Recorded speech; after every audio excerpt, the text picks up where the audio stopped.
విద్యా బుద్ధులు నేర్పాల్సిన ఆ టీచర్ వారితో వెట్టి చాకిరీ చేయించుకుంటున్న ఘటన శ్రీకాకుళం జిల్లా బందపల్లి బాలికల గిరిజన పాఠశాలలో వెలుగు చూసింది. ఇద్దరు విద్యార్థులతో కాళ్లు పట్టించుకుంటున్న ఉపాధ్యాయురాలి వీడియో సోషల్ మీడియాలో వైరల్ గా మారింది.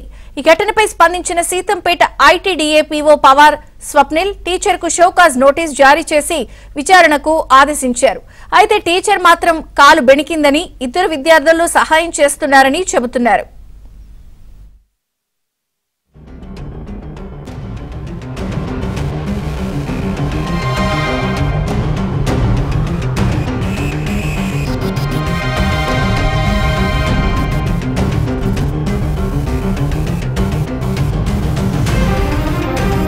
బందపల్లి బాలికల గిరిజన పాఠశాలలో వెలుగు చూసింది. ఇద్దరు విద్యార్థులతో కాళ్లు పట్టించుకుంటున్న ఉపాధ్యాయురాలి వీడియో సోషల్ మీడియాలో వైరల్ గా మారింది. ఈ ఘటనపై స్పందించిన Seethampeta ITDA PO Pawar Swapnil teacher కు షోకాజ్ నోటీస్ జారీ చేసి విచారణకు ఆదేశించారు. అయితే టీచర్ మాత్రం కాలు బెణికిందని ఇద్దరు విద్యార్థులు సహాయం చేస్తున్నారని చెబుతున్నారు.